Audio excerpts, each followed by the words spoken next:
Lakshya. Hi, I'm Sahasra. ఇవాళ మేము class 10 social The world during the World Wars గురించి చెప్పుకున్నాం. The world during the world wars గురించి ఇప్పుడు మనం చెప్పుకుందాం. మనకి మెయిన్ 3 కాన్సెప్ట్స్ ఉన్నాయి సెకండ్ వరల్డ్ వార్ లో. ఆ 3 కాన్సెప్ట్స్ ఏమేంటి అంటే ఫస్ట్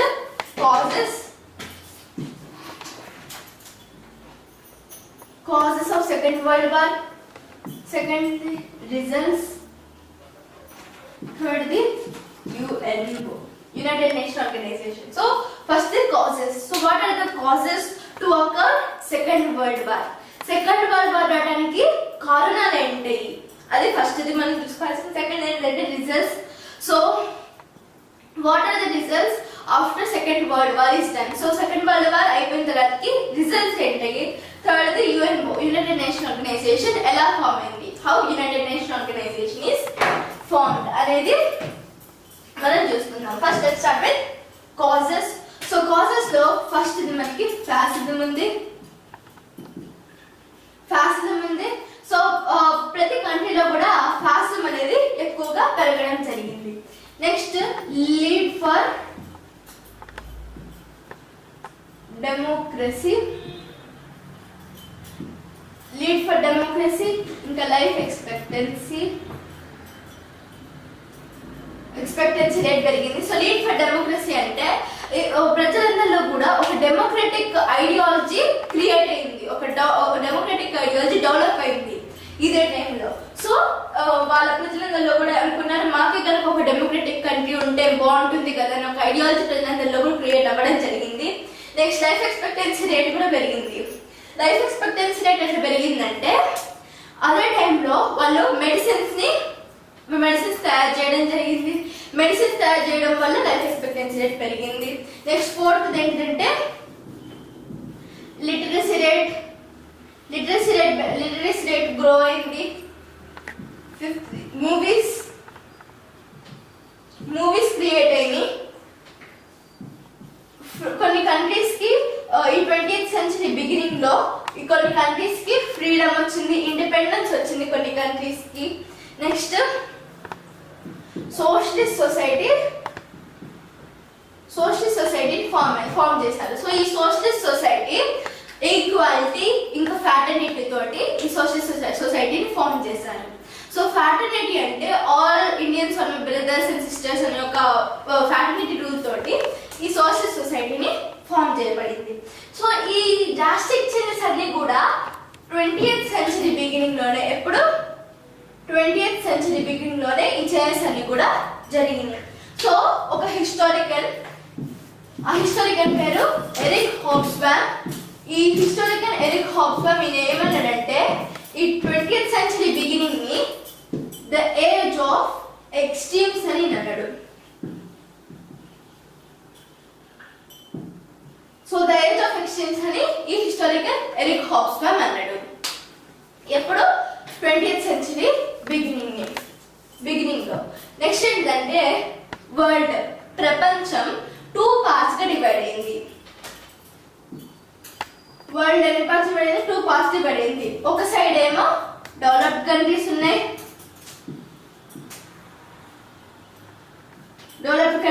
ఇంకో సైడ్ ఏమో కొలనైజ్డ్ కంట్రీస్ ఉన్నాయి.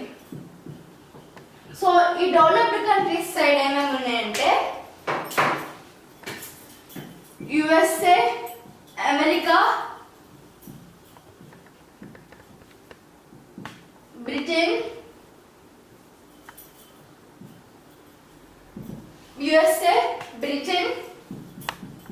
ఫ్రాన్స్, జర్మనీ,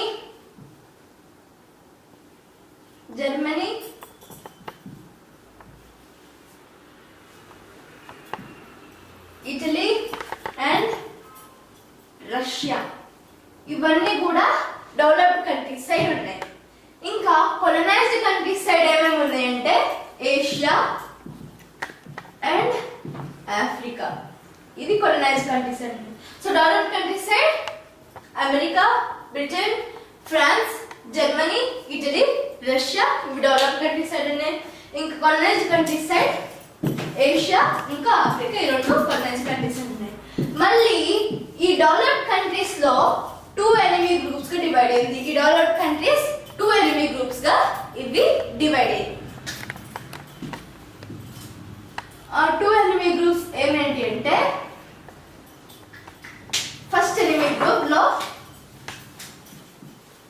హంగరీ, ఆస్ట్రియా, ఇంకా జర్మనీ,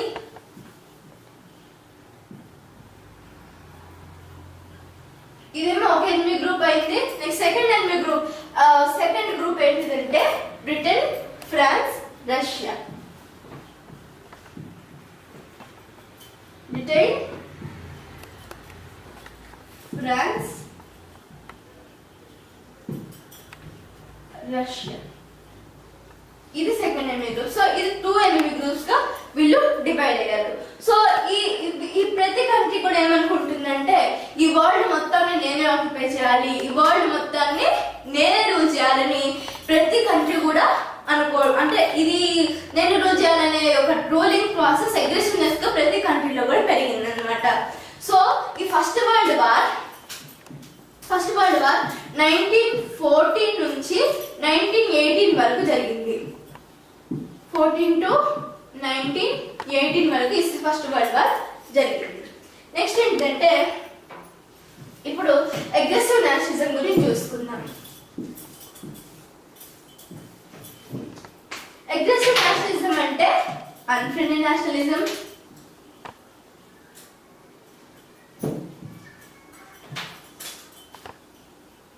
అగ్రెసివ్ నేషనలిజం అంటే unfriendly nationalism.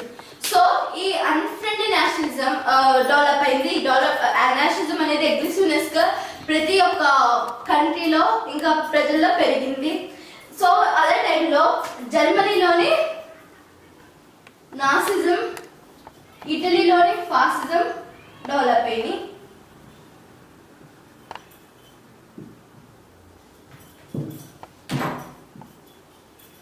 So జర్మనీలోని Nazism, ఇటలీలోని fascism develop అయింది అనమాట. నెక్స్ట్ ఇంపీరియలిజం గురించి ఇప్పుడు మనం చూసుకుందాం. ఇంపీరియలిజం అంటే మనకి ఒక డెవలప్డ్ కంట్రీ ఉంది. ఇంపీరియలిజం లో ఒక డెవలప్డ్ కంట్రీ ఉంది. ఒక పెద్ద డెవలప్డ్ కంట్రీ కింద ఆబ్వియస్లీ మనకి కొన్ని కొలనైజ్డ్ కంట్రీస్ ఉంటాయి. సో డెవలప్డ్ కంట్రీ కొలనైజ్డ్ కంట్రీస్ ని ఆక్యుపై చేసుకుంటుంది. సో ఈ డెవలప్డ్ కంట్రీ ఏం చేస్తుందంటే ఈ డెవలప్డ్ కంట్రీస్ ఏం చేస్తాయంటే కొలనైజ్డ్ కంట్రీస్ ని ఆక్యుపై చేసుకొని వాళ్ళ దగ్గర ఉన్న రా మెటీరియల్స్ ని కొలనైజ్డ్ కంట్రీస్ లో ఉన్న రా మెటీరియల్స్ ని ఈ డెవలప్డ్ కంట్రీస్ లోకి తీసుకోవడం, ఇంపోర్ట్ చేసుకోవడం. అంతే ఈ కొలనైజ్డ్ కంట్రీస్ లో వీళ్ళు ఈ డెవలప్డ్ కంట్రీస్ ఇన్వెస్ట్మెంట్ పెట్టుకొని మళ్ళీ వేరే కంట్రీని ఆక్యుపై చేసుకోవడానికి, డెవలప్డ్ కంట్రీ మళ్ళీ వేరే కంట్రీని ఆక్యుపై చేసుకోవడానికి ట్రై చేస్తుంది అనమాట. ఈ విధంగా చేస్తున్నారు. నెక్స్ట్ ఈ సెకండ్ వరల్డ్ వార్ జరగడానికి మెయిన్ కాజ్ ఏంటిదంటే Germany, Italy. Germany and Italy, ఈ జర్మనీ, ఇటలీ ఈ రెండు కూడా old new powers countries. So ఈ రెండు కూడా new power countries. So old powers అయినటువంటి బ్రిటన్, ఫ్రాన్స్ ఈ రెండు కూడా ఓల్డ్ పవర్ కంట్రీస్. సో ఈ జర్మనీ, ఇటలీ వాళ్ళు ఏమన్నారంటే ఈ కొలనైజ్డ్ కంట్రీస్ ని మీరు రీడివైడ్ చేయండి అని బ్రిటన్, ఫ్రాన్స్ అడిగారు. కానీ ఈ రెండు కంట్రీస్ దీనికి ఒప్పుకోలేదు. సో ఇది ఒక మెయిన్ కాజ్ అయింది సెకండ్ వరల్డ్ వార్ కి. ఇది గుర్తుపెట్టుకోండి. సో మెయిన్ కాజ్ అయింది ఇది సెకండ్ వరల్డ్ వార్ కి అయింది. నెక్స్ట్ ఇప్పుడు మనం సీక్రెట్ అలియన్సెస్ గురించి చూసుకుందాం. 1870లో ఎప్పుడు 1870లో బిస్మార్క్ జర్మనీని యూనిఫికేషన్ చేసే టైంలో ఈయన ఏమనుకున్నంటే ఫ్రాన్స్ ఒక్కదాన్ని ఒక ఐసోలేట్ కంట్రీ గుంచాలి అని అనుకుంటూ, ఫ్రాన్స్ ఒక్కదాన్ని ఐసోలేట్ కంట్రీ గుంచాలనుకుంటే వరల్డ్ లో ఉన్న అన్ని కంట్రీస్ నేను ఫ్రెండ్షిప్ చేయాలి. ఒకవేళ వరల్డ్ లో ఉన్న అన్ని కంట్రీస్ నేను ఫ్రెండ్షిప్ చేస్తే ఫ్రాన్స్ ఒక్కదాన్ని ఐసోలేట్ కంట్రీగా ఉంచలేస్తా అనుకోని ఏం చేసింది బిస్మార్క్. ఫస్ట్ బిస్మార్క్ జర్మనీ కదా. సో ఈ జర్మనీ ఏం చేసిందంటే 1879లో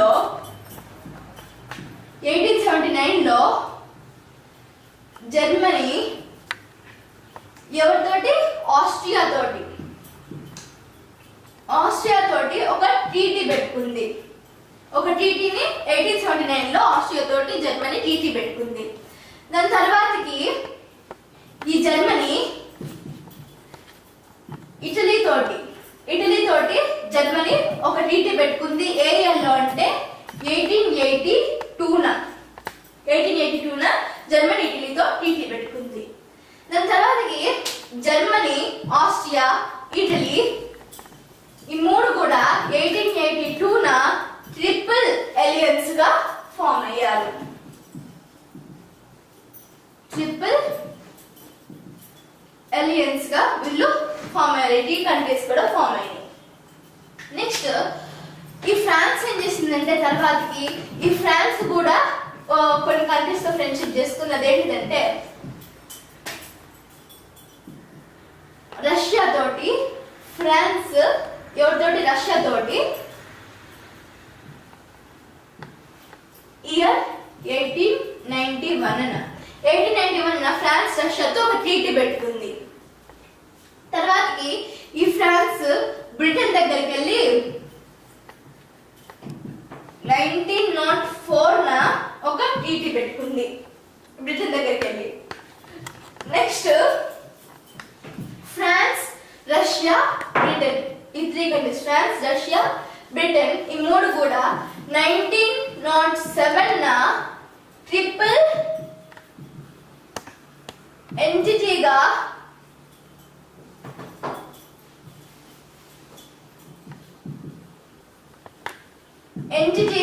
ఈ 3 కంట్రీస్ ఫామ్ అయినాయి. ఎప్పుడు 1907న. సో ఏ ట్రిపుల్ అలియన్స్ ఏ కంట్రీస్? జర్మనీ, ఆస్ట్రియా, ఇటలీ ఈ మూడు కూడా ట్రిపుల్ అలియన్స్ గా ఫామ్ అయినాయి. నెక్స్ట్ ఫ్రాన్స్, బ్రిటన్, రష్యా ఈ మూడు ట్రిపుల్ ఎంటిటీగా ఇది ఫామ్ అయినాయి. నెక్స్ట్ ఏంటంటే మిలిటరిజం. సో 1 పౌండ్ అంటే 94 రూపీస్. మన ఇండియన్ సిస్టంలో 1 పౌండ్ అంటే 94 రూపీస్.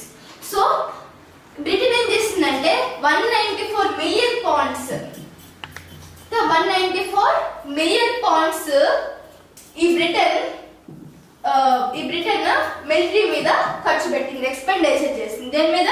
మిలిటరీ మీద. ఈ 194 మిలియన్ పౌండ్స్ బ్రిటన్ మిలిటరీ మీద ఎక్స్పెండ్ చేసింది.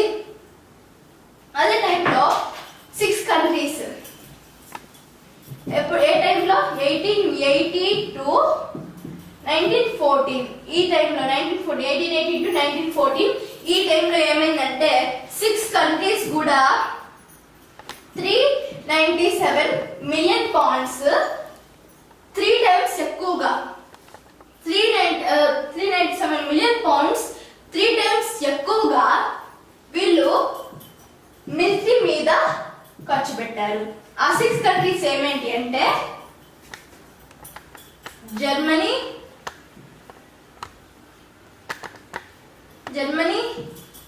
ఆస్ట్రియా, ఇటలీ, బ్రిటన్,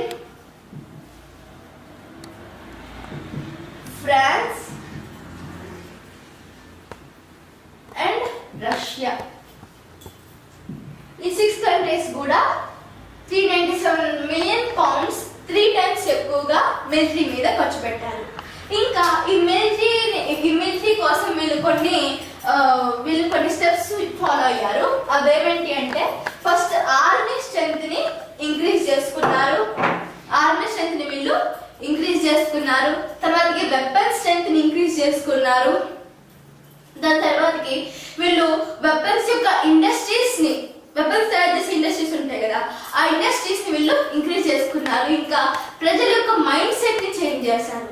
వాళ్ళ మైండ్ సెట్ ని ఏ విధంగా చేంజ్ చేశారంటే మనం ఇమ్మీడియట్ గా వారికి వెళ్ళే విధంగా, వారికి సిద్ధంగా ఉండే విధంగా వాళ్ళ ప్రజలందరి మైండ్ సెట్స్ ని కూడా చేంజ్ చేయడం జరిగింది. సో ఈ స్టెప్స్ అన్ని ఫాలో అయ్యారు మిలిటరిజం కోసం. నెక్స్ట్ ఇప్పుడు మనం బాల్కన్ పాలిటిక్స్ గురించి చూసుకుందాం. సో బాల్కన్ పెనిన్సులా, ఈ బాల్కన్ పెనిన్సులాని ఆటోమన్ టర్కీ ఎంపైర్ రూల్ చేస్తుండ్రు ఈ బాల్కన్ పెనిన్సులా రీజన్ ని. హాయ్ అక్షయ. హాయ్ అంబి సహస్ర. ఇవరము class 10th social The world during the World Wars part 1 continuation గురించి మనం చెప్పుకుందాం.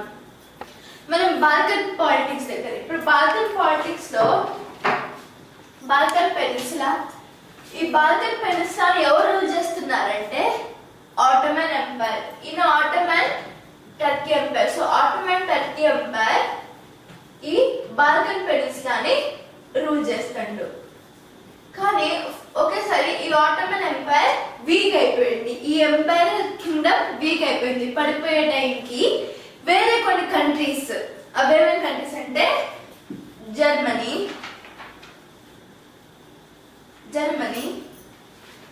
ఆస్ట్రియా, రష్యా,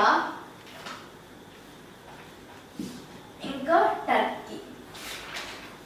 సో ఈ కంట్రీస్ అన్ని కూడా ఈ బాల్కన్ పెనిన్సులాని ఎప్పుడు ఆక్యుపై చేసుకుందామా అని వెయిట్ చేస్తున్నాయి.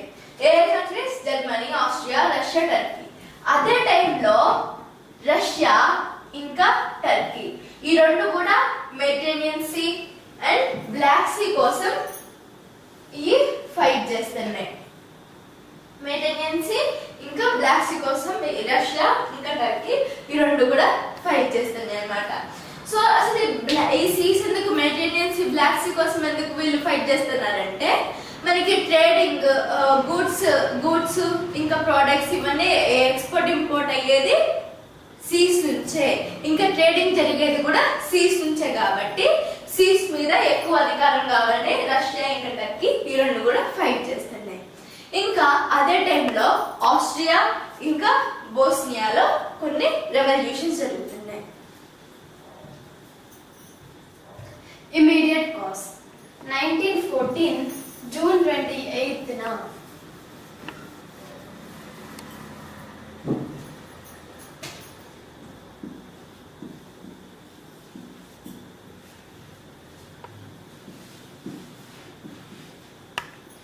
28న Austria prince duke Franz Ferdinand అనే అతని వైఫ్ తో పాటు హనీమూన్ కి బోస్నియాకి వెళ్తాడు.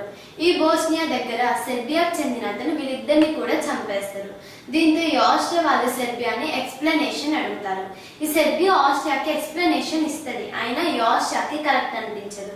దీంతో ఈ ఆస్ట్రియా వాళ్ళు సెర్బియాపై వార్ డిక్లేర్ చేస్తారు. ఎప్పుడంటే 1914 జూలై 28న వార్ డిక్లేర్ చేస్తారు. ఈ వార్ ఫస్ట్ లో సెంట్రల్ పవర్స్ వినేటట్లుంది. ఇట్లా వార్ డిక్లేర్ చేస్తారు. దీంతో ఫస్ట్ వరల్డ్ వార్ స్టార్ట్ అయింది. ఈ ఫస్ట్ వరల్డ్ వార్ లో సెర్బియాకి సపోర్ట్ గా బ్రిటన్, ఫ్రాన్స్, రష్యా ఉన్నాయి. నెక్స్ట్ ఈ ఫస్ట్ వరల్డ్ వార్ లో ఆస్ట్రియా, జర్మనీ సైడ్ పార్టిసిపేట్ చేసిన కంట్రీస్ ని సెంట్రల్ పవర్స్ అన్నారు. ఇంగ్లాండ్, ఫ్రాన్స్ తరపున సపోర్ట్ చేసిన కంట్రీస్ ని అలైడ్ పవర్స్ అన్నారు. ఈ వార్ ఫస్ట్ లో సెంట్రల్ పవర్స్ వినేటట్టుంది. కానీ 1970లో రష్యా ఫస్ట్ రెవల్యూషన్ స్టార్ట్ అయిన తర్వాత ఈ రష్యా జర్మనీ తోటి ట్రీటీ చేసుకొని ఫస్ట్ వరల్డ్ వార్ నుంచి విత్డ్రా అయింది. ఈ జర్మనీ వాళ్ళు అమెరికాలోని కమర్షియల్ షిప్ నేమ్ లూసిటానియా దాన్ని ముంచేశారు. దీన్ని ముంచేసేసరికి ఈ అమెరికా వాళ్ళకి కోపం వచ్చింది. అమెరికా వాళ్ళు అలైడ్ పవర్స్ కి సపోర్ట్ ఇచ్చారు. ఈ అలైడ్ పవర్స్ వార్ లోకి ఎంటర్ అయింది. అలైడ్ పవర్స్ వార్ లో కూడా విన్ అయింది. Next Versailles treaty. 1919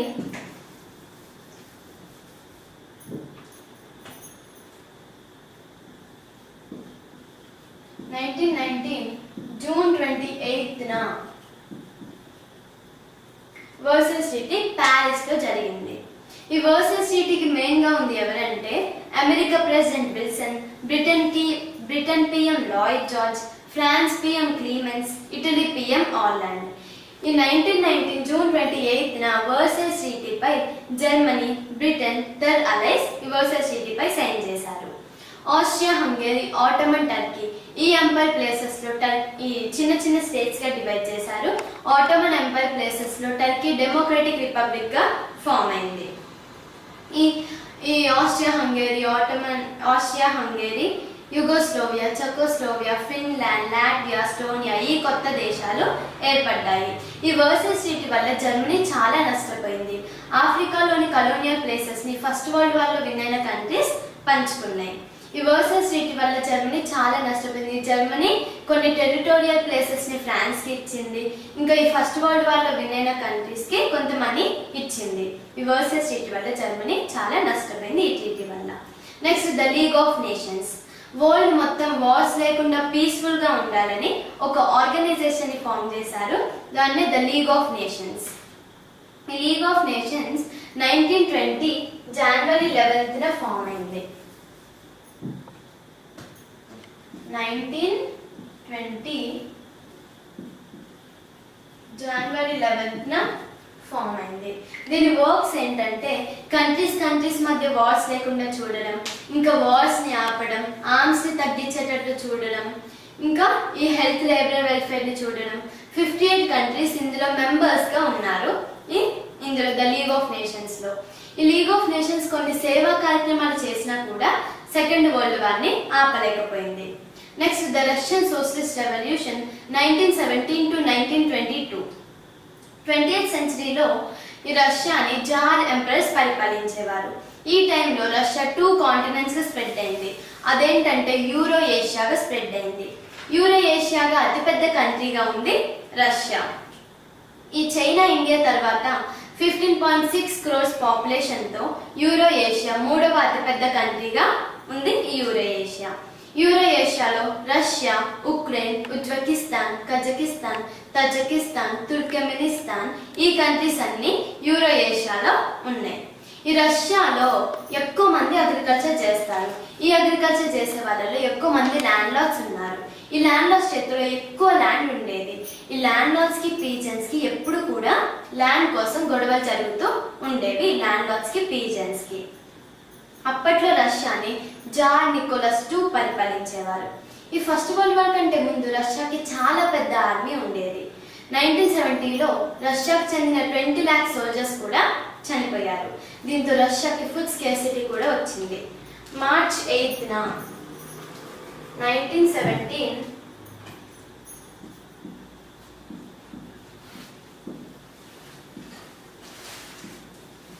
March 8న Saint పీటర్స్బర్గ్లో 10,000 మంది మహిళలు ప్రొటెస్ట్ చేశారు.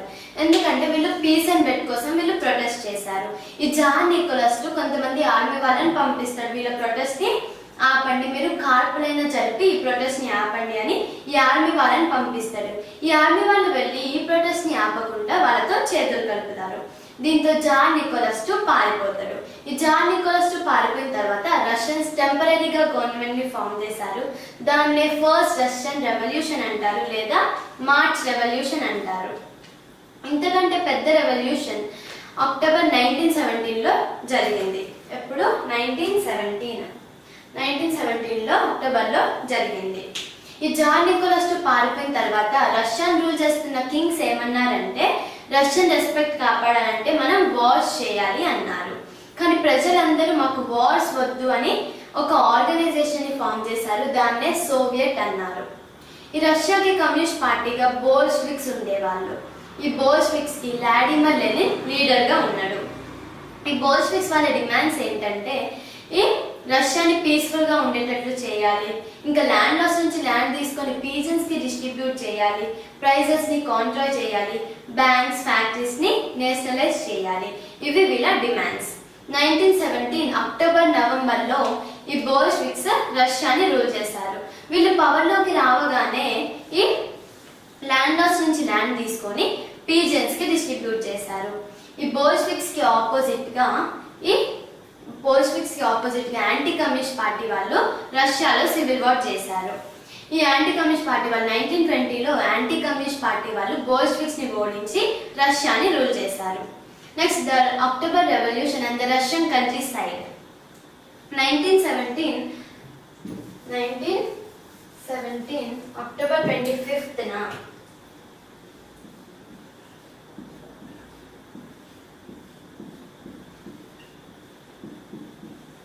1917 అక్టోబర్ 25న ఈ రష్యాలో ఈ రెవల్యూషన్ జరిగే టైంలో సంబంధించిన న్యూస్ ఒక విలేజ్కి చేరినాయి. ఆ విలేజ్లో వాళ్ళంతా చాలా హ్యాపీ అయ్యారు. ఎందుకంటే వాళ్ళకి ఫ్రీగా ల్యాండ్ వస్తుందని వీళ్ళు చాలా హ్యాపీ అయ్యారు. వీళ్ళు ఒక ల్యాండ్లోకి చెందినటువంటి వాళ్ళ ల్యాండ్, హౌస్, ఇంకా యానిమల్స్ అన్నిటినీ కూడా ఆక్యుపై చేసుకున్నారు. ఇట్లా ఆక్యుపై చేసుకొని ఆయన ల్యాండ్ ని ప్రజలందరూ కూడా పంచుకున్నారు. ఇట్లా ఈ స్టేట్ లో జరిగిన విషయం అతని రిలేటివ్ ఇట్లా రాసిండు.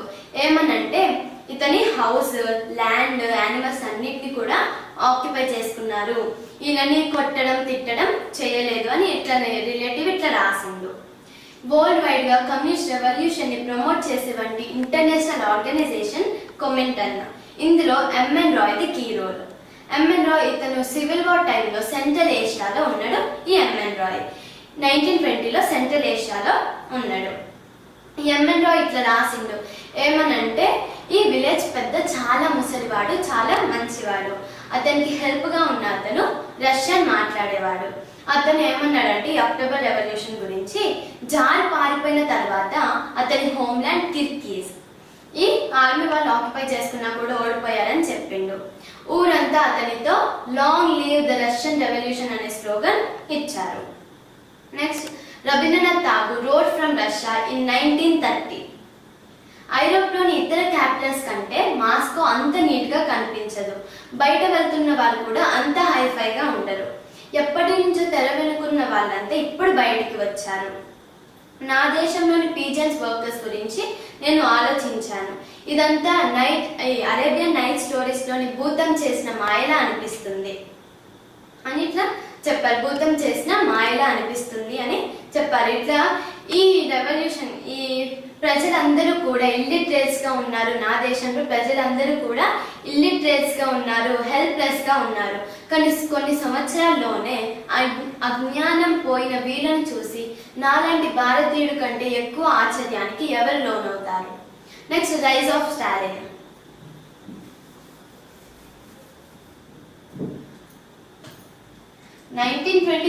లో లెనిన్ చనిపోయిన తర్వాత స్టాలిన్ కమ్యూనిస్ట్ పార్టీకి లీడర్ అయిండు. ఈ స్టాలిన్ కొన్ని ఇయర్స్ ఈ అపోజిషన్ లేకుండా రూల్ చేసిండు. 1928లో యుఎస్ఎస్ఆర్ వాళ్ళు 5 years ప్లాన్ ని ఇంట్రడ్యూస్ చేశారు. ఈ 5 years ప్లాన్ వల్ల యుఎస్ఎస్ఆర్ ఎకనామికల్ గా డెవలప్ అయింది. ఇండస్ట్రియలైజేషన్, అగ్రికల్చర్ గా డెవలప్ అవ్వడానికి కొన్ని పాలసీస్ ని ఇంట్రడ్యూస్ చేశారు. Next, impact of Russian revolution and the over the world. Impact of Russian revolution of the world మొత్తం యుఎస్ఎస్ఆర్ ని చూసి ఇన్స్పైర్ అయింది. ఈక్వాలిటీ వంటి ఐడియాస్ కి ఇంపాక్ట్ అయ్యారు. ఇట్లా వరల్డ్ మొత్తం కమ్యూనిస్ట్ లోకి చేంజ్ అయ్యారు. జవహర్లాల్ నెహ్రూ, ఎంఎన్ రాయ్, రవీంద్రనాథ్ ఠాగూర్ వీళ్ళంతా యుఎస్ఎస్ఆర్ ని చూసి ఇన్స్పైర్ అయ్యారు. అయితే ఈ కమ్యూనిస్ట్ పార్టీ వాళ్ళు ఈ అపోజిషన్ లేకుండా రూల్ చేశారు. జార్జ్ ఆర్వెల్ ఈయన ఫేమస్ సెటిరిక్ నావెల్ రాసిండు. ఆ నావెల్ నేమ్ ఏంటంటే యానిమల్ ఫామ్. ఆ నావెల్ నేమ్ ఏంటి? Animal Farm. ఈ నావెల్లో ఈ రష్యన్ రెవల్యూషన్ టైంలో చెప్పిన ఐడియాస్ ని యుఎస్ఎస్ఆర్ వాళ్ళు ఫాలో అవ్వలేదని ఆ నావెల్లో చెప్పిండు. ఇట్లా ఆ నావెల్లో చెప్పారు. ఇంకా రష్యన్ రెవల్యూషన్ డేట్ 1918 February 1 వరకు. ఈ రష్యా వాళ్ళు జూలియన్ క్యాలెండర్ ని ఫాలో అవ్వలేదు. అప్పటి నుంచి రష్యన్ గ్రిగోరియన్ క్యాలెండర్ కి చేంజ్ అయ్యారు. ఈ గ్రిగోరియన్ డేస్, జూలియన్ డేస్ రెండు 13 day ముందు ఉంటాయి. ఈ క్యాలెండర్ ప్రకారం ఫిబ్రవరి రెవల్యూషన్ March 12న, అక్టోబర్ రెవల్యూషన్ November 7న జరిగినాయి. ఇప్పుడు మనం ఎకనామిక్ డిప్రెషన్ 1929 to 39 మధ్య చెప్పుకుందాం. సో ఎకనామిక్ డిప్రెషన్, ఈ ఎకనామిక్ డిప్రెషన్ వచ్చినప్పుడు, ఎకనామిక్ డిప్రెషన్ వచ్చిన టైంలో అమెరికాలో అన్ఎంప్లాయ్స్ 25% వరకు 25% వరకు అన్ఎంప్లాయ్స్ ఉన్నారు. దానికంటే ముందు మనకి ఫస్ట్ గవర్నమెంట్, ఈ గవర్నమెంట్ ఎంప్లాయ్మెంట్ ప్రజలకు కల్పిస్తుంది. ఆ ప్రజలు ఏం చేస్తారు? వాళ్ళు వర్క్ చేసినందుకు వాళ్ళకి కొంచెం శాలరీ వస్తుంది. సో ఆ మనీ తోటి వాళ్ళకి కావాల్సిన కొన్ని గూడ్స్ ఇంకా ప్రోడక్ట్స్ మార్కెట్ నుంచి కొనుక్కుంటారు. అప్పుడు ఆ ప్రోడక్ట్స్ కి డిమాండ్ అనేది పెరుగుతుంది. ఆ ప్రోడక్ట్స్ కి డిమాండ్ అనేది పెరుగుతుంది. సో ఈ విధంగా జరుగుతుంది. ఒకేసారి ఎకనామిక్ డిప్రెషన్ పడిపోయేసరికి వెళ్ళే అమెరికాలో అన్ఎంప్లాయ్మెంట్ 25% వరకు ఉన్నారు. నెక్స్ట్, రిమైనింగ్ కంట్రీస్ లో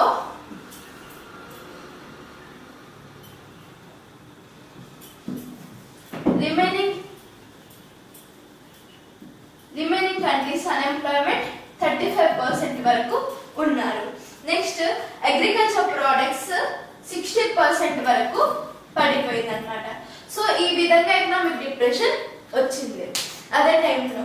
సో ఈ ఎకనామిక్ డిప్రెషన్ ని ఓవర్కమ్ చేయడానికి కొంతమంది ఎకనామిస్ట్ ని వీళ్ళు అపాయింట్ చేశారు. జేఎం కిమ్స్ వంటి కొంతమంది ఎకానమిస్ట్ అపాయింట్ చేశారు. ఈ జేఎం కిమ్స్ ఏమన్నాడంటే ఒక ఐడియాలజీ తీసుకొచ్చి నేనేమన్నాడంటే ఫస్ట్ గవర్నమెంట్ కొంత మనీ పెట్టి ప్రజలందరికీ కూడా ఎంప్లాయ్మెంట్ కల్పించాలి. ఎంప్లాయ్మెంట్ కల్పిస్తే ప్రజలకి మనీ వస్తుంది. ఆ మనీతో వాళ్ళకి కావాల్సిన నెసెసరీ అయినటువంటి కొన్ని గూడ్స్ ని ప్రొడక్ట్స్ ని కొనుక్కుంటారు. దాని తర్వాతకి ఆ గూడ్స్ కున్న డిమాండ్స్ అనేది పెరుగుద్ది, ఆ వస్తువుకి వాల్యూ పెరుగుద్ది, డిమాండ్ పెరుగుద్ది. సో ఈ విధంగా జరుగుద్దని జేఎం కిమ్స్ అన్నాడు, ఈ ఐడియాలజీ చెప్పిండు. నెక్స్ట్ అమెరికన్ ప్రెసిడెంట్ ఏమన్నాడంటే ఈయన ఒక కొత్త ఐడియాలజీని తీసుకొచ్చిన ఆయన పేరు రూజ్వెల్ట్. అమెరికన్ ప్రెసిడెంట్ పేరు రూజ్వెల్ట్. ఈయన కొన్ని ఎకనామిక్ రిఫార్మ్స్ తీసుకొచ్చిండు.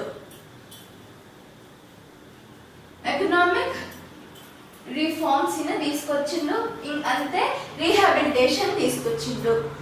ఈయన వెపన్స్ మీద ఎక్కువ ఎక్స్పెండిచర్ పెట్టి అగ్రికల్చర్ ప్రోడక్ట్స్ కూడా ఎక్కువగా రేట్స్ డెవలప్ చేసింది అనమాట ఈ రూజ్వెల్ట్. నెక్స్ట్ ఈయన పెన్షన్ సిస్టమ్ పెట్టిండు. అన్ఎంప్లాయ్స్ కి పెన్షన్ ఇచ్చిండు, పూర్ పీపుల్ కి పెన్షన్ ఇచ్చిండు, హ్యాండిక్యాప్డ్ వాళ్ళకి ఇచ్చిండు, ఫార్మర్స్ కి వీళ్ళందరికి కూడా పెన్షన్ ఇవ్వడం స్టార్ట్ చేసిండు. పిల్లలకి కొన్ని రిఫార్మ్స్ తీసుకొచ్చిండు. ఈ పెన్షన్ సిస్టమ్ ఈ అమెరికన్ ప్రెసిడెంట్ రూజ్వెల్ట్ పెట్టకంటే ముందే బ్రిటన్ వాళ్ళు ఆల్రెడీ ఈ పెన్షన్ సిస్టమ్ ని అమలు పరిచారు. వీళ్ళు పెట్టారు ఈ పెన్షన్ సిస్టమ్ ని. Next economic depression in Germany. So economic depression వచ్చిన టైంలో ఎక్కువగా ఎఫెక్ట్ అయిన కంట్రీ ఏంటిదంటే జర్మనీ. సో ఈ జర్మనీనే ఎక్కువగా ఎఫెక్ట్ అయింది. ఈ జర్మనీ వాళ్ళ ఎకనామిక్ డిప్రెషన్ వచ్చిన టైంలో వీళ్ళు ఏం చేశారంటే ఇవాళ మేము class 10 social the world during the world war part 2 continuation. So మనం ఆఫ్టర్ ఎకనామిక్ డిప్రెషన్ తర్వాతకి 1929 నుంచి 39 వరకు జరిగింది అనుకున్నాం ఎకనామిక్ డిప్రెషన్. ఏ ఇయర్ నుంచి అయ్యేదాకా 1929 to 39 వరకు ఈ ఎకనామిక్ డిప్రెషన్ జరిగింది. సో ఎకనామిక్ డిప్రెషన్ వచ్చిన టైంలో ఎక్కువగా ఎఫెక్ట్ అయిన కంట్రీ ఏంటిదంటే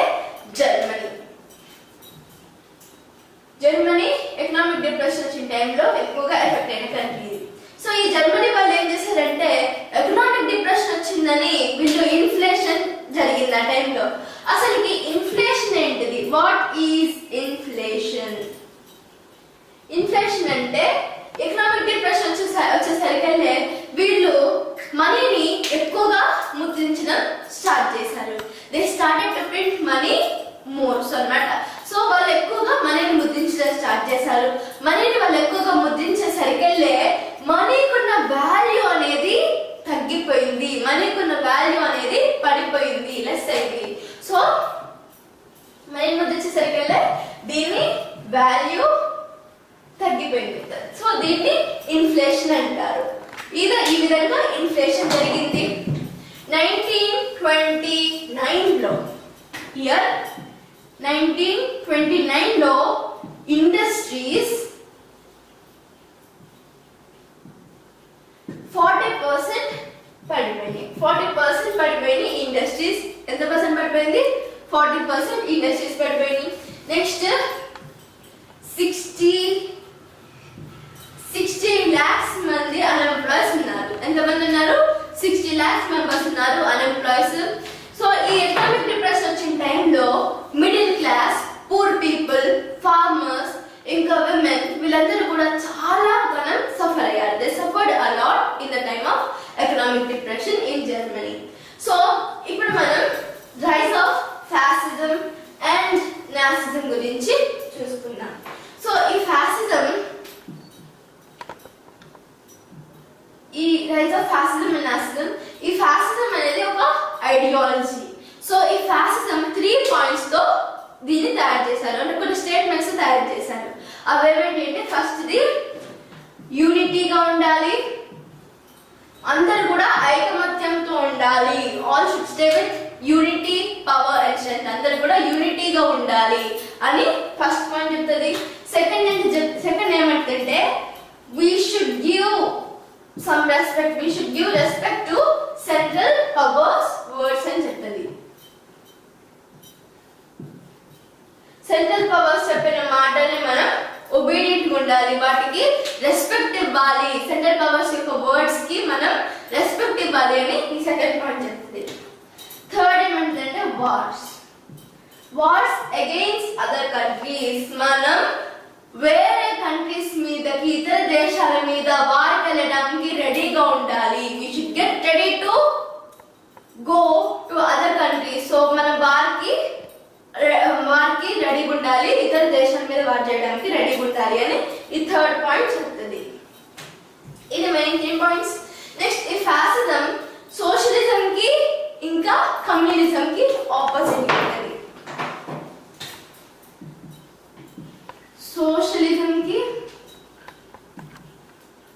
సోషలిజం కి ఇంకా కమ్యూనిజం కి ఈ ఫ్యాసిజం అనేది ఈ రెండింటికి కూడా ఈ ఫ్యాసిజం ఆపోజిట్ ఉంటుంది అన్నమాట. నెక్స్ట్ ఈ 1922న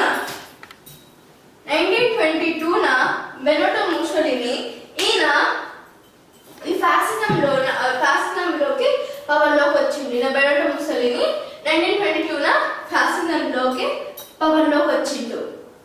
నెక్స్ట్ 1933న హిట్లర్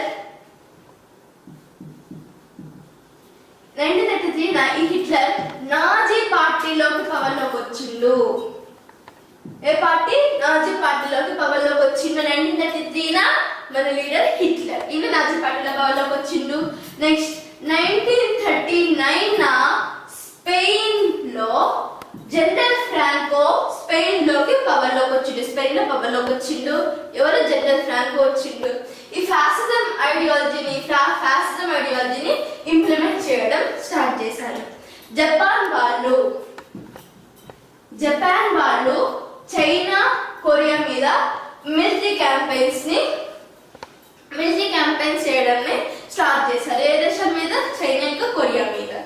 ఈ విధంగా వీళ్ళు చేస్తున్నారు. ఈ హిట్లర్ ఒక he's a powerful speaker. Hitler అనేది ఇక్కడ ఒక పవర్ఫుల్ స్పీకర్. ఈయన ఏమన్నాడంటే ఈ జర్మనీ నేను ఒక పవర్ఫుల్ కంట్రీ గురించి నేను ప్రామిస్ చేసిండు ప్రజలందరికి కూడా. జర్మనీలో ఉన్న ప్రజలందరికి కూడా ఒక ప్రామిస్ ఇచ్చిండు. ఆయన ఏమని ప్రామిస్ చేసిండంటే ఈ జర్మనీ నేను ఒక పవర్ఫుల్ నేషన్ గా ఉంచుతా, ఇంకా మీ అన్ఎంప్లాయీస్ కి జాబ్స్ కల్పిస్తా, ప్రజలందరికి కూడా ఒక సెక్యూర్డ్ ఫ్యూచర్ ని నేను ఇస్తా అని ఈ హిట్లర్ ప్రామిస్ చేయడం జరిగింది. నెక్స్ట్ ఈ హిట్లర్ ఒక రెడ్ బ్యానర్స్ ని కట్టించిండు. రెడ్ బ్యానర్స్ ని పెట్టి, స్వస్తిక్ సింబల్ ని పెట్టి, నాజీ సెల్యూట్ ని చేపించి, ఇంకా స్పీచ్ ఇవ్వడానికి వెళ్తుంటే క్లాప్స్ కొట్టియడం, ఇవన్నిటిని కూడా చేసిండు ఈ హిట్లర్. వీటన్నిటిని కూడా అమలు పరిచింది అనమాట.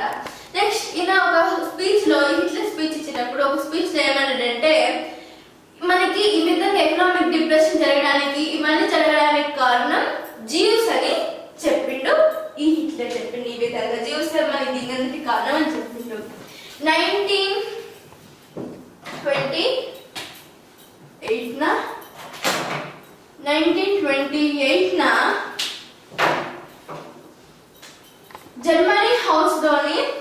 జర్మనీ పార్లమెంట్ లోయర్ హౌస్ లోని జర్మనీ పార్లమెంట్ లోయర్ హౌస్ లోని రీచ్టాగ్ లో 2.6 ఓట్స్ కంటే మించి ఓట్స్ ఈ నాజీ పార్టీకి రాలేదు. 2.6 ఓట్స్ కంటే మించి రాలేదు. ఎప్పుడు? 1928 లో జరిగిన ఎలక్షన్స్ లో. కానీ 1937 లో మాత్రం ఈ నాజీ పార్టీకి 37% ఓట్స్ తోటి ఈ పార్టీని ఒక గ్రేటెస్ట్ పార్టీగా ఉంది. ఈ గ్రేటెస్ట్ పార్టీగా ఈ నాజీ పార్టీ ఇదే ఒక గ్రేటెస్ట్ పార్టీగా ఉంది. నెక్స్ట్ ఏంటంటే ఈ హిట్లర్ ఏమన్నాడంటే ఈ భూమి ఎవరికి అలర్ట్ చేయబడలేదు. ఏదైతే పవర్ఫుల్ నేషన్ ఉందో, ఒక పవర్ఫుల్ నేషన్ ఉందో, ఆ పవర్ఫుల్ నేషనే ఈ వరల్డ్ మొత్తాన్ని ఆక్యుపై చేసుకునే శక్తి ఆ పవర్ఫుల్ నేషన్ కే ఉంటది. ఈ భూమి ఎర్త్ సపరేట్ గా ఎవరికి అలర్ట్ చేయబడలేదు. ఎవరికైతే ఈ భూమిని దున్నుకోగల శ్రమ ఉందో, దున్నుకోగల శ్రమ ఉందో వాళ్ళే ఈ భూమిని రూల్ చేయగలుగుతారు, వాళ్ళే ఈ భూమిని ఆక్యుపై చేసుకోగలుగుతారు అని జర్మనీ లీడర్ హిట్లర్ చెప్పిండు అన్నమాట. నెక్స్ట్ ఈయన హిట్లర్ నాజీ ఐడియాలజీని తీసుకొచ్చినట్టు. నాజీ ఐడియాలజీ అంటే పిల్లలకి అట్ వెరీ స్మాల్ ఏజ్, చిన్న ఏజ్ అప్పుడు వాళ్ళకి ఒక ఐడియాలజీని, అప్పుడు ఒక చిన్న ఐడియాలజీని స్టార్ట్ చేస్తారు. అంటే హిట్లర్ పట్ల ప్రేమని, ఇంకా జ్యూస్ పట్ల ద్వేషాన్ని వాళ్ళు చిన్న ఏజ్ నుంచే పిల్లలందరికీ కూడా స్టార్ట్ చేస్తారు. నెక్స్ట్ వీళ్ళు ఈ విధంగా హిట్లర్ పట్ల ప్రేమని, జ్యూస్ పట్ల ద్వేషాన్ని స్టార్ట్ చేస్తారు. 6 to 10 years మధ్యలో ప్రిలిమినరీ ట్రైనింగ్ ని ఇస్తారు. సో ఈ ప్రిలిమినరీ ట్రైనింగ్ లో వీళ్ళు ఒక ప్లెడ్జ్ చేస్తారు. పిల్లలందరూ కూడా ఒక ప్లెడ్జ్ చేస్తారు. ఆ ప్లెడ్జ్ లో ఏమంటారంటే, మా లీడర్ హిట్లర్ కోసం నేను నా స్ట్రెంత్ అంతా ఇస్తా, నా రక్తాన్ని కూడా త్యాగం చేయడానికి సిద్ధంగా ఉన్నా, నా ప్రాణాన్ని కూడా త్యాగం చేయడానికి సిద్ధంగా ఉన్నా, దీనిలో దేవుడు కూడా సహాయపడుగాక అని వీళ్ళు ప్లెడ్జ్ చేయడం జరుగుతుంది. సో ఈ విధంగా వీళ్ళు నాజీ ఐడియాలజీని పిల్లల్లో చాలా చిన్న ఏజ్ లోనే వీళ్ళు స్టార్ట్ చేస్తారు. నెక్స్ట్ రాబర్ట్ లీ ఏమన్నాడంటే, మేము పిల్లలకి ఒక నాజీ ఫ్లాగ్ ని ఇస్తాం, 3 years అప్పుడే ఒక నాజీ ఫ్లాగ్ ని ఇస్తాం అనుకుంటే పిల్లలందరూ కూడా ఒక నాజీ ఐడియాలజీని క్రియేట్ చేయడం జరుగుతుంది. నెక్స్ట్ ఏంటంటే ఇప్పుడు ఉమెన్స్ అండర్ నాజీస్ గురించి ఇప్పుడు మనం చూసుకుందాం. 1934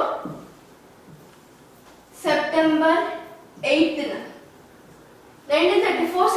8న ఈ టైంలో న్యూరంబర్గ్ లో హిట్లర్ ఈయన ఒక స్పీచ్ ఇచ్చిండు. హిట్లర్ ఏమని స్పీచ్ ఇచ్చిందంటే ఈయన అన్నాడు, ఈ జాతి నిలబడడానికి కారణం మహిళలు, విమెన్. ఈ జాతి నిలబడడానికి కారణం ఎవరు? విమెన్, మహిళలు. వీళ్ళు పిల్లల్ని కన్నా ప్రతి క్షణం వీళ్ళు యుద్ధం చేస్తున్నట్టే, పిల్లల్ని కట్ట ప్రతి క్షణం వీళ్ళు ఫైట్ చేస్తున్నట్టే అని ఈ హిట్లర్ స్పీచ్ ఇచ్చిండు. నెక్స్ట్ ఈయన హిట్లర్ జ్యూస్ అందరినీ కూడా నించోబెట్టి వాళ్ళందరినీ కూడా షూట్ చేసే టైంకి పాస్టర్ నీల్ మొల్లార్ ఈయన ఒకటి రాసిండు. అదేంటిదంటే ఈయన ఒక డైలాగ్ రాసిండు. అదేంటిదంటే, first they came for the communist. Well, I was not a communist, so I said nothing. Then they came for the social democrats. But I was not a social democrat, so I said nothing. Then they came for the trade unionist. I am not a trade unionist. Then they came for the Jews. Well, I was not a Jew, so I did little. Then when they came for me, there was no one who could stand up for me. అని అన్నాడు. ఇదే తెలుగులో అయితే, ముందు వాళ్ళు కమ్యూనిస్టుల కోసం వచ్చారు, కానీ నేను ఒక కమ్యూనిస్ట్ని కాదు కదా, అందుకే నేనేం మాట్లాడలేదు. ఆ తర్వాత వాళ్ళు సోషల్ డెమోక్రాట్ల కోసం వచ్చారు, కానీ నేను ఒక సోషల్ డెమోక్రాట్ని కాదు కదా, అందుకే నేనేం మాట్లాడలేదు. ఆ తర్వాత వాళ్ళు కార్మిక సంఘాల వాళ్ళ కోసం వచ్చారు, కానీ నేను ఒక కార్మిక సంఘాల నాయకుడిని కాదు కదా. ఆ తర్వాత వాళ్ళు యూదుల కోసం వచ్చారు, కానీ నేను ఒక యూదుని కాదు కదా, అందుకే నేను మిన్నుకున్నాను. ఎప్పుడైతే వాళ్ళు నా కోసం వచ్చారో చివరికి నిరసన చేయడానికి ఎవ్వరూ మిగలకుండా పోయారు. ఈ డైలాగ్ పాస్టర్ నీల్ మొల్లార్ జ్యూస్ అందరినీ కూడా నిలబెట్టి చంపే టైంలో ఈయన రాయడం జరిగింది. నెక్స్ట్ ఈయన పవర్లోకి వచ్చినాక డెమోక్రటిక్ రూల్ ని తీసేసి ఆటోక్రటిక్ రూల్ అంటే అన్డెమోక్రటిక్ రూల్ ని తీసుకొచ్చిండు. అన్డెమోక్రటిక్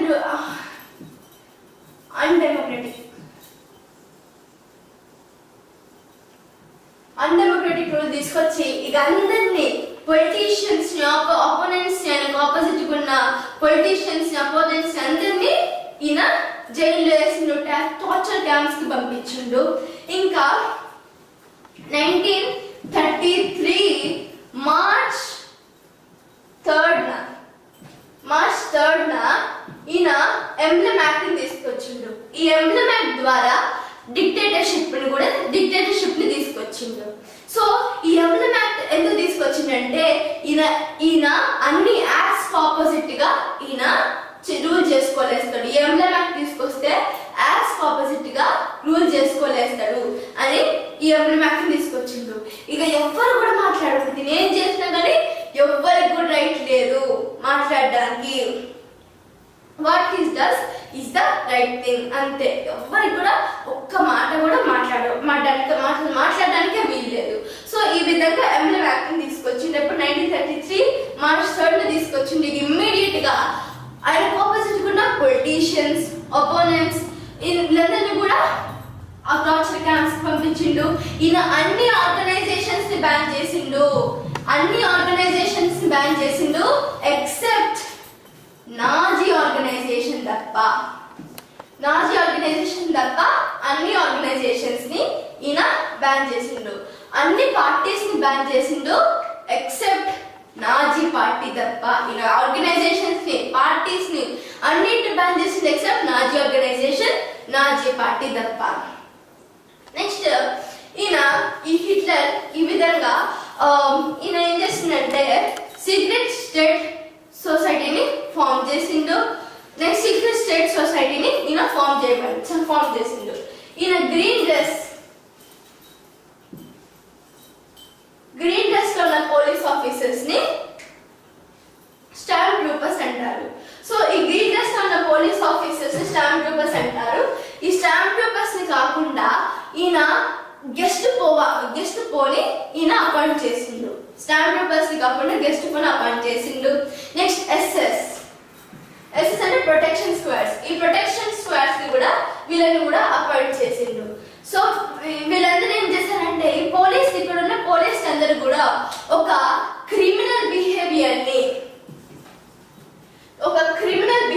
ని వీళ్ళు స్టార్ట్ చేస్తారంటే ఆ ప్రజలందరినీ కూడా టార్చర్ పెట్టడం, వాళ్ళకి రీజన్ లేకుండా అరెస్ట్ చేయడం, ఇష్టం వచ్చినట్టు కొట్టడం, టార్చర్ క్యాంప్స్ కి పంపించడం.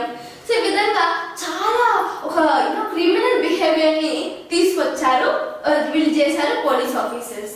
ఒక్కొక్కసారి దేశ బహిష్కరణ అంటే దేశంలో నుంచి కూడా బయటకి పంపించే విధంగా వీళ్ళు దేశంలో నుంచి కూడా వాళ్ళని అవతలకి సెండ్ చేసేవాళ్ళు అనమాట. ఈ విధంగా ఇంత క్రిమినల్ బిహేవియర్ పోలీస్ అందరూ కూడా ఈ విధంగా చేయడం స్టార్ట్ చేశారు.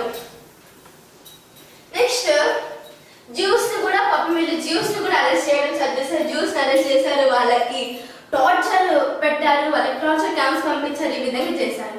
ఈ హజల్మార్ షక్తార్ ని వీళ్ళు అపాయింట్ చేశారు. ఈయన ఈ హజల్మార్ షక్తార్ ఎందుకు అపాయింట్ చేశారంటే ఈ ఎకనామిక్ డిప్రెషన్ ని ఓవర్కమ్ చేయడానికి, ఎకనామిక్ డిప్రెషన్ రాకుండా ఉండడానికి హజల్మార్ షక్తార్ ని అపాయింట్ చేశారు. ఈయన హజల్మార్ షక్తార్ ఎయిమ్ ఏంటిదంటే ప్రొడక్షన్ ని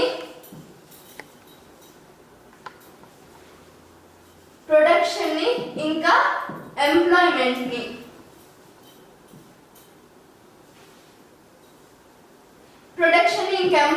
ని కల్పించడమే ఈ హజల్మార్ షక్తార్ యొక్క ఎయిమ్ అన్నమాట. నెక్స్ట్ ఈయన పీపుల్స్ కార్ వోక్స్ వ్యాగన్ ని చేసిండు.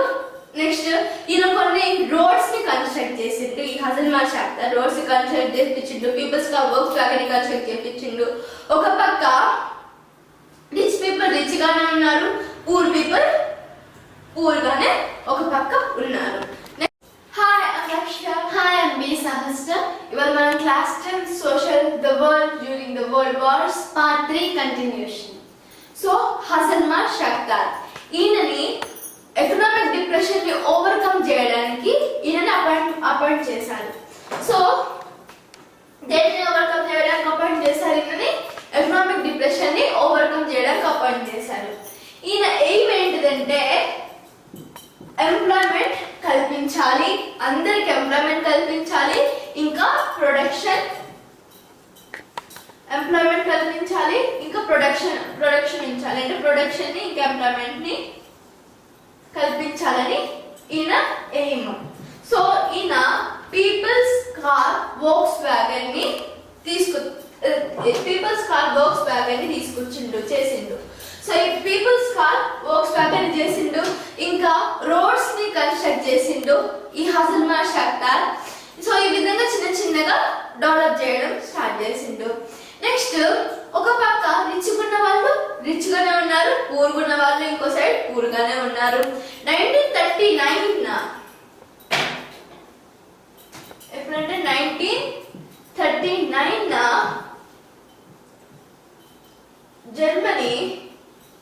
జర్మనీ పోలాండ్ మీదకి అటాక్ చేసింది అనమాట. ఎప్పుడు 1939 జర్మనీ పోలాండ్ పైన అటాక్ చేసింది.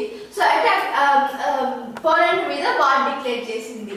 సో ఎప్పుడు 1939.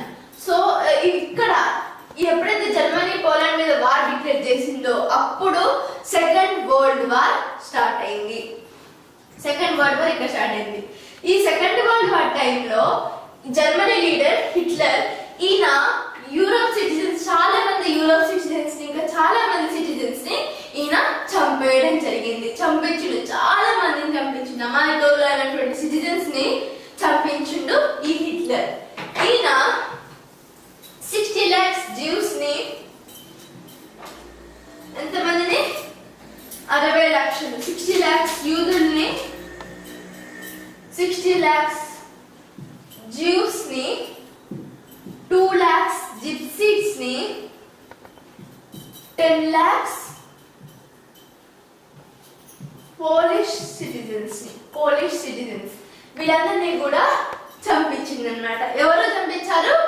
హిట్లర్. ఈయన వీళ్ళందరినీ కూడా చంపించిండు. ఇంకా ఈయన వీళ్ళందరినీ కూడా చాలా క్రూరంగా ఈ ప్రజలందరినీ కూడా ఈ సిటిజన్స్ అందరినీ కూడా చాలా క్రూరంగా ఈ హిట్లర్ చంపించింది. ఈయన ఏ విధంగా చంపించిందంటే ఒక ఛాంబర్, ఒక పెద్ద ఎడ్జ్విక్ వంటి ఒక పెద్ద ఛాంబర్ లోకి ప్రజలందరినీ కూడా అందులోకి తీసుకెళ్ళిండు. సో తీసుకెళ్లి ప్రజలందరినీ కూడా ఎడ్జ్విక్ వంటి పెద్ద పెద్ద ఛాంబర్స్ లోకి తీసుకెళ్లి డోర్స్ ని ఇంకా విండోస్ ని గట్టిగా, అంటే గాలి కూడా ఆడినంత విధంగా క్లోజ్ చేశారు, టైట్ క్లోజ్ చేశారు. క్లోజ్ చేసరికి ఒక హార్మ్ఫుల్ గ్యాస్ రిలీజ్ చేశారు అందులో నుంచి. సో ఇంకా ఆ హార్మ్ఫుల్ గ్యాస్ పీల్చుకున్న ప్రతి ఒక్కరు కూడా లోపల ఉన్న ప్రజలు అందరూ కూడా చాలా సఫర్ అయ్యి వాళ్ళు ఒక నరకాన్ని అనుభవించి ఉంచే విధంగా అంతగానో క్రూరంగా వాళ్ళు చనిపోవడం జరిగింది. సో అంత హారబుల్ గా ఈ హిట్లర్ చంపేసిండు ప్రజలందరూ, అక్కడ ఉన్న సిటిజన్స్ అందరినీ కూడా ఈ విధంగా ఈ హిట్లర్ చంపేయడం జరిగింది. Second world war 1939 to 1945. ఈ ఫస్ట్ వరల్డ్ వార్ కి కారణమైన militarism, imperialism, secret alliances, aggressive nationalism second world war కి కూడా కారణమైనవి. సెకండ్ వరల్డ్ వార్ కి కారణమైన కొన్ని incidents. The treaty of Versailles treaty తోటి ఫస్ట్ వరల్డ్ వార్ ఎండ్ అయింది. ఈ ఫస్ట్ వరల్డ్ వార్ లో 32 బిగ్గెస్ట్ కంట్రీస్ అటెండ్ అయ్యారు. ఇందులో ఫస్ట్ వరల్డ్ వార్ లో విన్ అయిన కంట్రీస్ అయిన America, Britain, France, Russia, Italy ఇంకా ఈ జపాన్లు ఈ మీటింగ్ కి అటెండ్ అయ్యారు. ఓడిపోయిన కంట్రీస్ అయిన సోషలిస్ట్ రష్యా, ఇంకా ఈ జర్మనీ, ఆస్ట్రియా, ఇటలీ, టర్కీ వంటి దేశాలను ఈ మీటింగ్ లో జాయిన్ అవ్వలేదు. నెక్స్ట్ ఈ వర్సెల్స్ ట్రీటీ జర్మనీని బాగా వీక్ చేసింది. 1880లో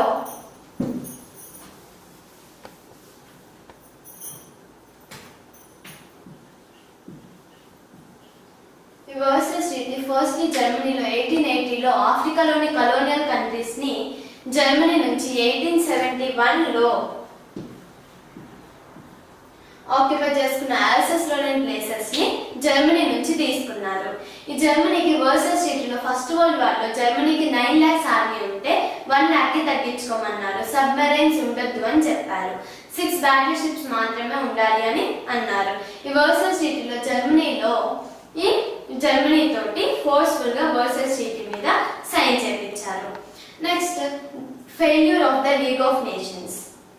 ఈ ఫస్ట్ వరల్డ్ వార్ తర్వాత ఫ్యూచర్లో ఇలాంటి వార్స్ రాకూడదని ద లీగ్ ఆఫ్ నేషన్స్ ని స్టార్ట్ చేశారు. ఈ లీగ్ ఆఫ్ నేషన్స్ లో అమెరికా, జర్మనీ, రష్యాకి ఈ వర్సైస్ ట్రీటీలో జాయిన్ అవ్వడానికి పర్మిషన్ ఇవ్వలేదు. అంటే ఈ వర్సైస్ ద లీగ్ ఆఫ్ నేషన్స్ లో 58 కంట్రీస్ మాత్రమే మెంబర్స్ గా ఉన్నారు. ఇందులో వేరే వేరే కంట్రీస్ పై వార్స్ రాకూడదని the league and international court of justice ని ఎస్టాబ్లిష్ చేశారు. కానీ the league of nations failure అయింది. వేరే కంట్రీస్ పై జర్మనీ, ఇటలీ, జపాన్ వార్స్ చేయకుండా ఆపలేకపోయింది. Next Germany challenge to vengeful domination. 1919 last లో జర్మనీ డిఫీట్ అయింది. ఈ ఫస్ట్ వరల్డ్ వార్ ని కనిపెట్టిన జర్మనీని ఎలా అయినా పనిష్ చేయాలని ఫస్ట్ వరల్డ్ వార్ లో విన్ అయిన కంట్రీస్ డిసైడ్ అయినాయి. అని వీళ్ళు ఈ వర్సైస్ ట్రీటీ పై జర్మనీ తోటి ఫోర్స్ఫుల్ గా సైన్ చేయించారు. ఈ జర్మనీలో నాజీ పార్టీ అయిన హిట్లర్ ఏమన్నాడంటే, మేము ఎట్లయినా పోగొట్టుకున్న ప్లేసెస్ ని తిరిగి తెచ్చుకుంటామని చెప్పిండు. అని జర్మనీలో చాలా ఆర్మ్స్ ని కలెక్ట్ చేసుకున్నారు, ఇండస్ట్రియల్ గా డెవలప్ అయ్యారు, పెద్ద ఆర్మీని ఫామ్ చేసుకున్నారు. Next fear from socialism and Russia. ఈ ఫస్ట్ వరల్డ్ వార్ తర్వాత యూరోప్ అంతా కూడా చాలా చేంజెస్ వచ్చాయి. వర్కింగ్ క్లాస్ అంతా కమ్యూనిజం వైపు అట్రాక్ట్ అయింది. 1917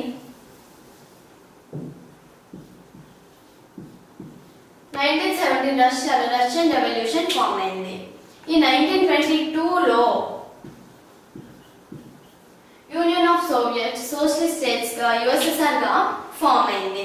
ఇందులో రష్యా యుద్ధంలో పార్టిసిపేట్ చేయకుండా వచ్చింది. Next immediate pause. 1939 September 1st నా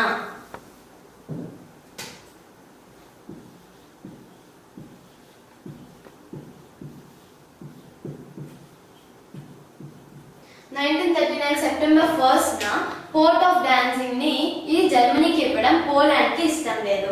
దీంతో ఈ జర్మనీ వాళ్ళు పోలాండ్ పై వార్ డిక్లేర్ చేశారు. ఎప్పుడంటే సెప్టెంబర్ 1st నా వార్ డిక్లేర్ చేశారు. దీంతో సెకండ్ వరల్డ్ వార్ స్టార్ట్ అయింది. ఈ సెకండ్ వరల్డ్ వార్ లో పోలాండ్ కి సపోర్ట్ గా బ్రిటన్ ఉంది. దాని సెకండ్ డేనే ఫ్రాన్స్ కూడా పోలాండ్ కి సపోర్ట్ గా చేరింది. ఫ్యాసిస్ట్ కంట్రీస్ ఒకదానికి ఒకటి కోఆపరేట్ చేసుకుంటూ నైబరింగ్ కంట్రీస్ ని ఆక్యుపై చేసుకోవడం స్టార్ట్ చేసినాయి. నెక్స్ట్ ఈ axis powers, allied powers. Allied powers కి మధ్య సెకండ్ వరల్డ్ వార్ జరిగింది.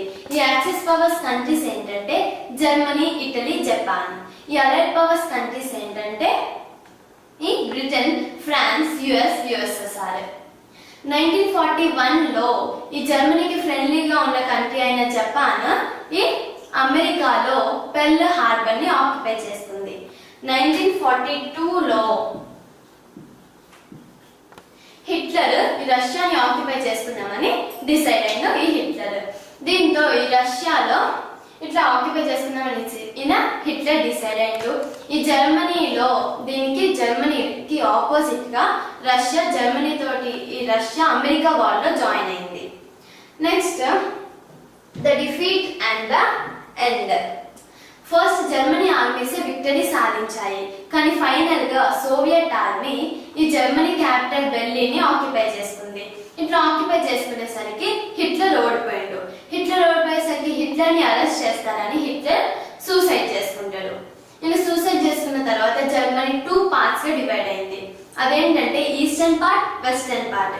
ఈ ఈస్టర్న్ పార్ట్ నేమ్ ఏంటంటే డెమోక్రటిక్ రిపబ్లిక్ ఆఫ్ జర్మనీ. ఇది యుఎస్ఎస్ఆర్ చేతిలో ఉంది. ఇంకా ఈ వెస్టర్న్ పార్ట్ నేమ్ ఏంటంటే డెమోక్రటిక్ రిపబ్లిక్ ఆఫ్ జర్మనీ. ఈ ఈస్టర్న్ పార్ట్. ఈ వెస్టర్న్ పార్ట్ నేమ్ ఏంటి? Federal republic of Germany. ఇది యుఎస్ఏ చేతిలో ఉంది. నెక్స్ట్ ఈ జపాన్ లోని హిరోషిమా, నాగసాకిల మీద అమెరికా బాంబ్ వేసింది. ఇట్లా బాంబ్ వేసేసరికి 1945 ఆగస్టులో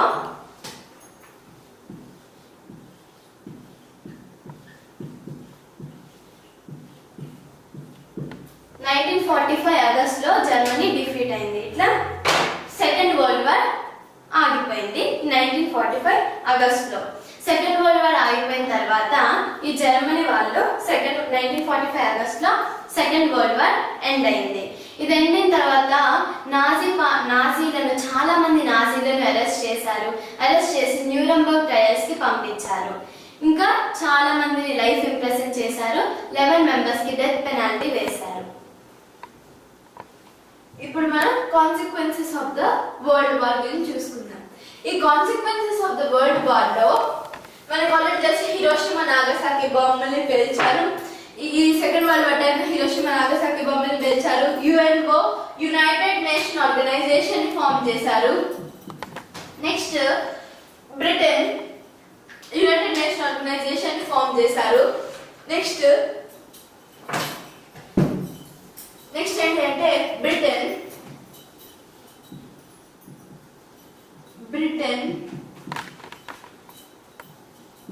ఫ్రాన్స్ జర్మనీ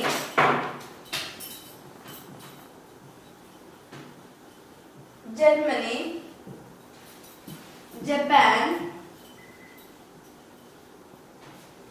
అండ్ ఇటలీ ఈ కంట్రీస్ అన్నింటిలో కూడా కొలోనియల్ ఎంపైర్ ఎండ్ అయిపోయింది. ఓకే, కొలోనియల్ ఎంపైర్ ఈ countries Britain, France, Germany, Japan, Italy ఈ కంట్రీస్ అన్నింటిలో కూడా కొలోనియల్ ఎంపైర్ అనేది ఎండ్ అయిపోయింది. నెక్స్ట్ ఏంటిదంటే 1950s లోపు కొన్ని కంట్రీస్ కి ఫ్రీడమ్ వచ్చినాయి. అవే కంట్రీస్ అంటే India, China, Indonesia, Egypt, Vietnam, Nigeria. ఈ కంట్రీస్ అన్నిటికి కూడా 1950s లోపే వీళ్ళకి ఈ కంట్రీస్ అన్నిటికి కూడా ఫ్రీడమ్ రావడం జరిగింది. దీని తర్వాతకి మనకి సెకండ్ సూపర్ పవర్ఫుల్ కంట్రీగా ఏ కంట్రీ ఉందంటే సెకండ్ సూపర్ పవర్ఫుల్ కంట్రీగా బ్రిటన్ ఉంది. సో 2 సూపర్ పవర్ఫుల్ కంట్రీస్ ఏంటి అంటే అమెరికా అండ్ రష్యా. ఈ రెండు కూడా 2 సూపర్ పవర్ఫుల్ కంట్రీస్ గా ఉన్నాయి. సెకండ్ సూపర్ పవర్ఫుల్ కంట్రీ ఏంటంటే బ్రిటన్. ఓకే, నెక్స్ట్ ఈ హిట్లర్ రష్యాను ఆక్యుపై చేసుకున్న టైంలో రష్యా మీద అటాక్ చేసిన టైంలో ఈ రష్యా ఎకనామికల్ గా డిప్రెషన్ లో ఉంది. దాని తర్వాతకి రష్యా మంచిగా ఉంది. నెక్స్ట్ ఈస్టర్న్ యూరోప్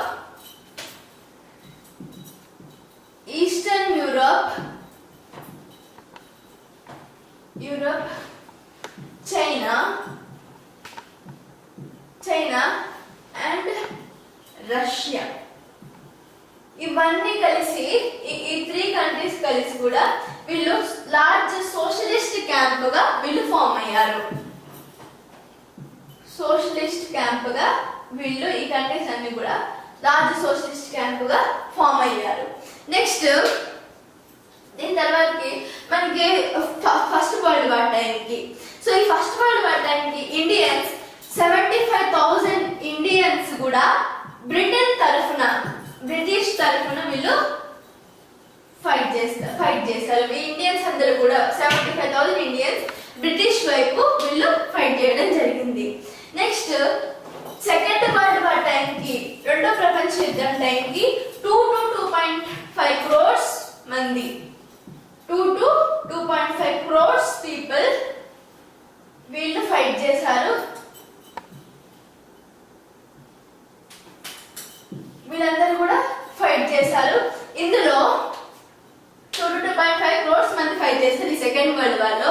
ఇందులో ఎక్కువగా 40 years కంటే బిలో ఉన్న బాయ్స్ ఎక్కువ ఉన్నారు. 40 years కంటే తక్కువ బిలో ఉన్న మెన్నే ఈ వార్ లో ఎక్కువగా ఉండడం జరిగింది. నెక్స్ట్ ఇప్పుడు డెమోక్రటిక్ యాక్సిలరేటెడ్ ప్రిన్సిపల్స్ గురించి మనం తెలుసుకుందాం. ఇందులో ఈ వరల్డ్ వార్స్ తర్వాతకి కంట్రీ యొక్క వాల్యూ చాలా మందికి కూడా ఈ వరల్డ్ వార్ తర్వాతనే తెలిసింది. సో ఈ ఫస్ట్ వరల్డ్ వార్ లోనే కొన్ని ఎంపైర్స్ ఎండ్ అయిపోయింది. అవేమేంటి అంటే Austro Hungarian empire, Russian empire, Germany empire and Ottoman Turkey empire. So ఈ ఆటోమన్ టర్కీ ఎంపైర్ ఈ ఎంపైర్స్ అన్నిటి కూడా ఎండ్ అయిపోయింది. ఈ ఆటోమన్ ఎంపైర్ లో వీళ్ళు డెమోక్రటిక్ రూల్ ని వీళ్ళు స్టార్ట్ చేసుకున్నారు. అంటే డెమోక్రటిక్ రూల్ ని వీళ్ళు పెట్టుకున్నారు ఆటోమన్ ఎంపైర్. ఇంకా జర్మనీ వాళ్ళు రిపబ్లిక్ రూల్ ని వీళ్ళు